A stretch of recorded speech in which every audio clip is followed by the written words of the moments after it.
A merchant ship is on its way to Rome. It is loaded to the brim with treasure. Just past Crete, it gets into a heavy storm. The 300 tons of cargo make it very heavy, possibly too heavy.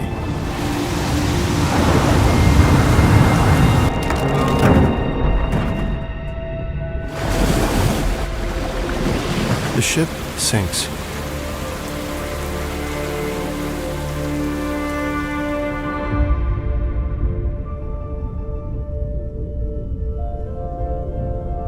History became legend, legend became myth, and for over 2,000 years, the ship passed out of all knowledge.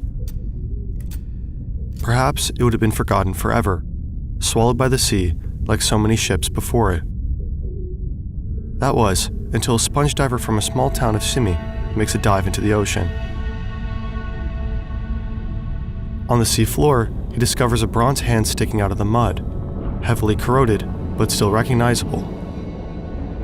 He reports his findings to his captain. With the help of the Greek government, the crew recovers what must have been a shipwreck: ancient bronze and marble statues, fragmented pots and vases. It's the largest collection of Greek artifacts ever found. They take everything to Athens. Museum staff are piecing together the artifacts. Meanwhile, this corroded lump of bronze still sits there, unnoticed. Over the course of the next few months, it dries up and cracks open. The shattered rock reveals something very strange: a large wheel, engraved letters, and a number of smaller gears. It looks like an ancient machine, a sophisticated device that simply should not exist, with a mechanism over 1,000 years ahead of its time. For over a century, archaeologists, engineers, and physicists from all over the world will try to solve the riddle of the world's first computer. This video is largely based on the fantastic book Decoding the Heavens by Joe Marchant. Link in the description. Greek archaeologist Valerio Stais is the first person to examine the strange objects. The many traces of gears lead him to believe that this must be some kind of ancient clock. But mechanical clocks were not invented until the Renaissance, 1,400 years later, and while there are mentions of toothed wheels, no gears from antiquity has ever been found before, at least until now. Stais soon realizes that he needs the expertise of others. He invites John Savorinos and Adolf Wilhelm, both experts in ancient text. They decipher the scribblings as ancient Greek letters. Another scientist named Pericles Rhodiatus studies the inscriptions and suggests that they must be operating instructions. This word in particular stands out to him. It's an old and unusual word for the zodiac scale, a scale dividing the year in 12 zodiac constellations. Rhodiatus and Savorinos conclude that the device must be an astrolabe, an ancient calculator to measure the position of stars and planets. But traditionally, astrolabes don't need gears. Maybe this strange astrolabe was somehow able to determine the position of stars mechanically.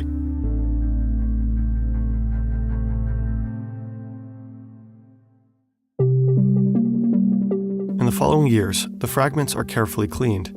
Albert Rehm, an expert from ancient languages from Germany, travels to Athens to inspect the device. He discovers another word previously hidden: an ancient Egyptian month in Greek letters.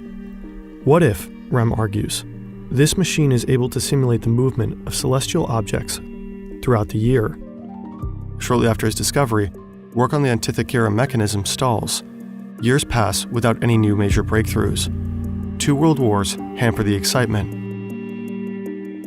The machine survives at the bottom of some storeroom crates, in danger of being forgotten again. Computer technology has come a long way. Today, we don't just study stars or track time mechanically. We can now access and control our most powerful tools from halfway across the world. This is possible because of services like our sponsor, AnyDesk. AnyDesk is a free, lightning-fast tool that lets you access all of your devices remotely. Whether you're making complex 3D animations on your laptop from the coast of Greece, or just helping a family member troubleshoot tech issues, AnyDesk is here to help with reliable and secure connections, even in low-bandwidth situations. The clean interface makes AnyDesk a breeze for anyone to use. It's available for all platforms, from your laptop into your phone, all the way to your grandmother's Windows XP machine. If the Antikythera mechanism would have had an internet connection, maybe it could have run AnyDesk as well. If you want to check out what AnyDesk has to offer, go to anydesk.com/Fern and try it for free. Fast forward to 1953, A new generation of divers is in the waters near Antikythera. Among them, Jacques Cousteau, filmmaker and pioneer. Thanks to him, diving gear went from this to this. Divers can go much deeper now. There are many stories of treasures that fell over the cliff beneath the wreck site. They were out of reach for the sponge divers back then, but not for Cousteau and his crew. After days of searching, they find something buried under a thick layer of sand.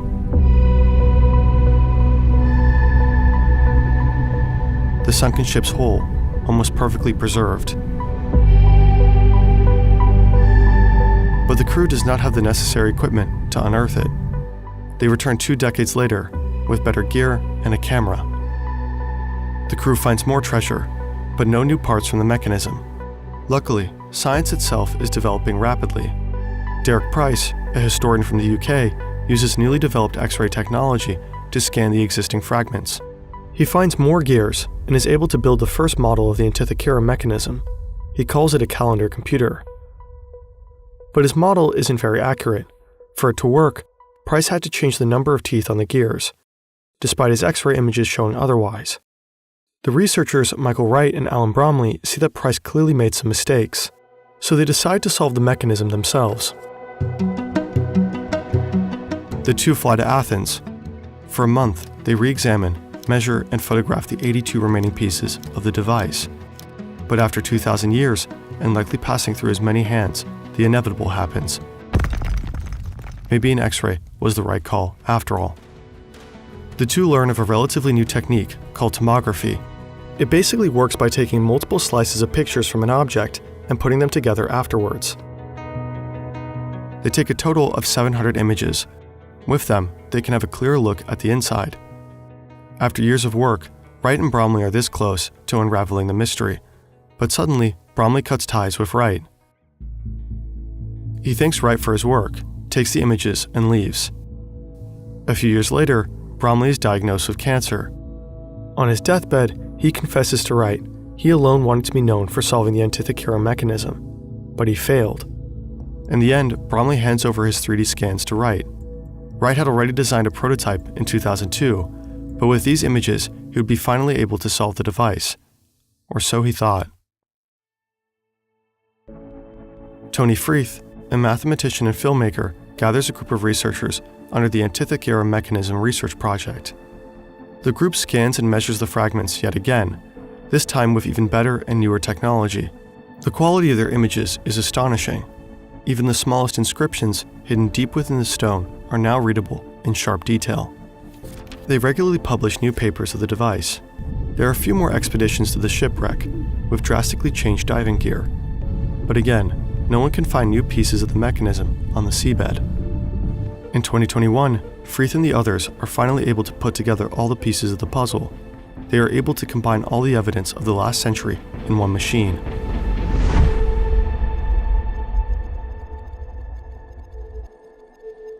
The mystery of the world's oldest computer is finally solved.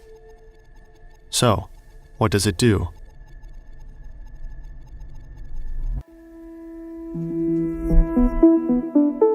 A computer is a device that can store and process information. Any device that is able to solve math equations and show you the result can therefore technically be considered a computer. There are two types: digital computers, like the phone you're watching this video on, and analog ones. So you have this task, 8 times 2. Digital computers work with ones and zeros. To solve the task, it first needs to translate the numbers in binary, 1000 times 0010. One way to multiply the numbers would just be to multiply the individual numbers one by one and add the individual results, just like in school. Translate the number back to decimal, and there's your result. But there is also another way. The same task can be represented by an analog computer with gears. This can be translated into one gear with 8 teeth and a larger one with 16. Each time you turn the larger gear once, the smaller one turns twice. Mathematically speaking, your input has been multiplied by 2. This is basically what clocks do, transforming seconds into minutes and minutes into hours. And this is also what the Antikythera mechanism does, only that it's much more complex. The device originally sat in this wooden box. It had a handle on the side to control the complex internal mechanism. These gears move a series of pointers at the front and back. The ancient Greeks believed the Earth was at the center of the universe. That's why Earth sits right in the middle. Around it orbits the Moon, as well as the Sun and the 5 planets that were known at the time. There are also rings for the Egyptian months and dates with its respective zodiac. Additionally, the front is full, with step-by-step instructions on how to use it. The back shows 2 spiral rings with large pointers in the middle. The upper one shows the 19-year Metonic cycle. It's the basis for many ancient calendars. Inside these rings is a smaller scale showing the 4-year cycle of the Olympic Games. The lower ring is an eclipse predictor that, well, predicts eclipses. The Antikythera mechanism is a complex simulation of the cosmos. Pick any day. The machine shows you where the moon stood, which star constellation was rising, or when the next eclipse was coming. All this in a wooden case as large as a book. Perhaps it was used by astronomers or by teachers. But one common theory suggests otherwise. It most likely wasn't a tool. It was probably a luxury toy. A very impressive and also very expensive piece of tech for anyone who can afford it. Some suggest it might have been used to cast horoscopes. The ancient Greeks, like strangely many people today, believed in astrology, the idea that the position of the stars and planets at your birth have an influence on your life. Say you want to know what Mercury was doing when you were born? Today, you just Google it. In ancient Greece, you need an astronomer at the time of your birth to write down the exact constellations. Otherwise, this information would be lost. With the Antikythera mechanism, you could set it to your birthday, only to realize that Mercury was in retrograde. Over 2,000 years ago, some wealthy owner took the device with him on a trip to Rome. But he never reached his goal. The Antikythera mechanism is a technological masterpiece that no one would have thought possible at the time. There is a slight catch, however. The device actually sucked. It wasn't very accurate. Ancient Greeks didn't have the scientific tools to measure the universe like we do. They mostly looked up at the sky for a very long time, wrote down what they saw, and developed theories about the universe. When you look up at Mercury long enough, you realize something very strange. At first, Mercury becomes slower and slower, until suddenly it changes direction and seems to move backwards. By the way, this is actually what people are talking about when they say Mercury is in retrograde, which is a bad sign apparently, or whatever. In fact, every planet has these little loops, called epicycles. If you write it all down, this is what the geocentric universe looks like. Thanks to Copernicus, we know that the universe is heliocentric. These epicycles are only an optical illusion. This is what the two models look like, side by side. Translating the geocentric model into the right gears is an incredibly difficult task. Sure, you can calculate it, but the model is very prone to error. Every gear needs to accurately simulate the different speeds of the planets during these epicycles, and even the apparent retrograde motion. This is why the inside of the Antikythera mechanism is so mind-bogglingly complex. Building a machine like this without modern technology also adds mechanical errors. Ultimately, the Antikythera mechanism is off by about one whole zodiac. Considering the age of the machine, that is, of course, still incredibly impressive.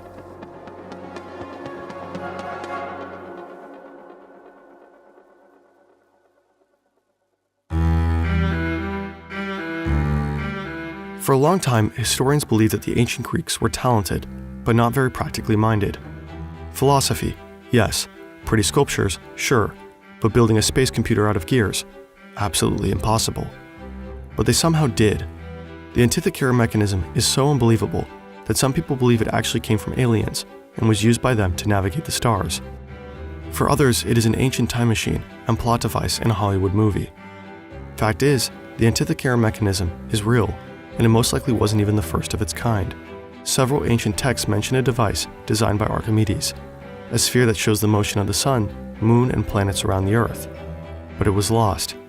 The bronze inside the machinery melted into coins. In a weird sense, we might be lucky that the Marchant ship sank during that storm, 2,000 years ago.